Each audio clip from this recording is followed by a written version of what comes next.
नमस्कार। आज हम एक बहुत ही प्राचीन और कह सकते हैं शक्तिशाली तकनीक की बात करने वाले हैं जिससे आत्म साक्षात्कार होता है।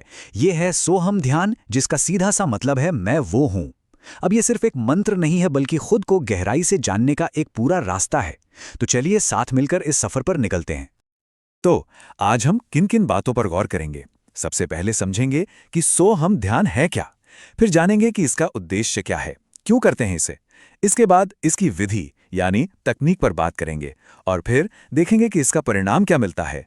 और आखिर में इस अभ्यास को हम अपनी रोजमर्रा की जिंदगी में कैसे उतार सकते हैं। चलिए तो शुरू करते हैं पहले हिस्से से, परिचय। सोहम ध्यान। तो सवाल उठता है कि जो मैं वो हूं ध्यान है, इसका असल मतलब क्या है, इसका सार क्या है। देखिए, ये ध्यान हमें एक बहुत ही गहरे सच पर अपना ध्यान लगाने को कहता है। वो सच ये है कि हम और वो परम सत्ता, वो दिव्य शक्ति अलग अलग नहीं है। वो परम सत्य हमारे ही भीतर एक लौ की तरह हमेशा जलता रहता है। इसे तादात्म्य ध्यान कहते हैं, मतलब अपनी पहचान को उस परम चेतना के साथ एक कर लेना।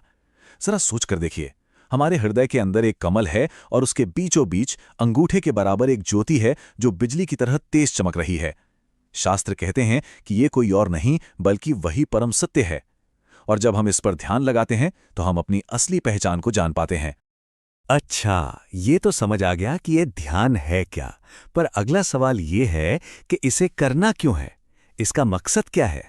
चलिए अब दूसरे हिस्से पर आते हैं।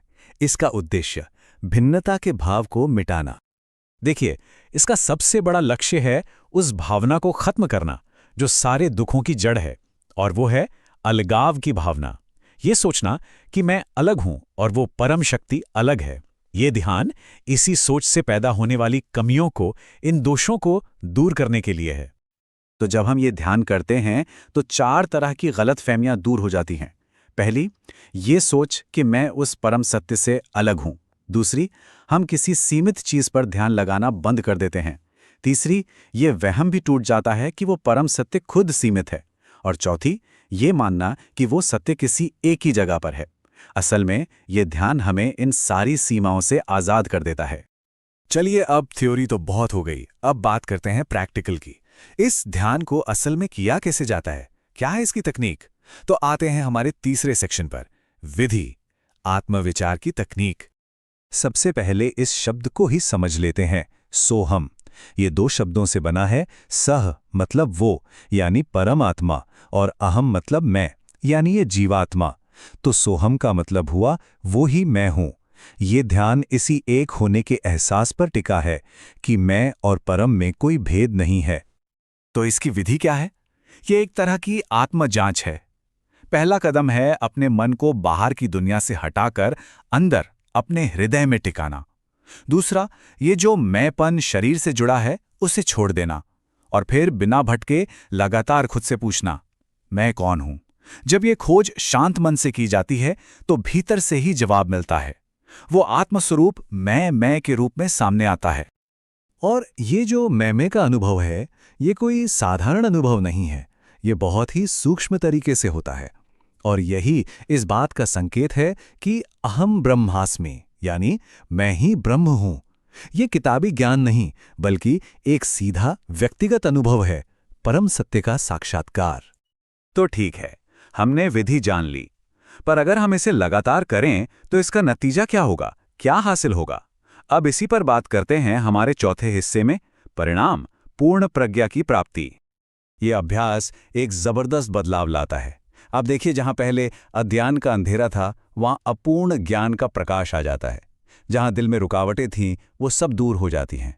और जहां हम खुद को उस परम शक्ति से अलग समझते थे, अब हम सीधे सीधे उस सर्वसिद्ध ईश्वर का अनुभव करते हैं। ये अज्ञान से ज्ञान तक का सफर है। और ये बात बहुत गहरी है कि अपने ही शरीर की हृदय गुफा में उस परम सत्य को जान लेना बिल्कुल वैसा ही है जैसे सर्वसिद्ध ईश्वर को जान लेना। मतलब ईश्वर कहीं बाहर नहीं है, वो हमारे अंदर ही है, बस उसे पहचानने की देर है। और अब आते हैं सबसे जरूरी बात पर, हमारे आखिरी हिस्से में, कि इस पूरी साधना को हम अपनी रोज की जिंदगी में कैसे शामिल करें। यह हमारे जीने के तरीके को, यहां तक कि अपने शरीर को देखने के नजरिए को कैसे बदल सकता है। तो हमारा 5वां हिस्सा है अभ्यास, शरीर ही मंदिर है। ये एक बहुत ही क्रांतिकारी विचार है। अगर ये शरीर ही मंदिर है और इसके अंदर रहने वाला जीव ही साक्षात ईश्वर यानी शिव है, तो फिर पूजा के लिए बाहर कहाँ जाना? अगर कोई इसी मैं वो हूँ के भाव से खुद की पूजा करता है तो उसे मुक्ति मिल जाती है। तब हमारा हर पल, हर सांस एक पूजा बन जाती है।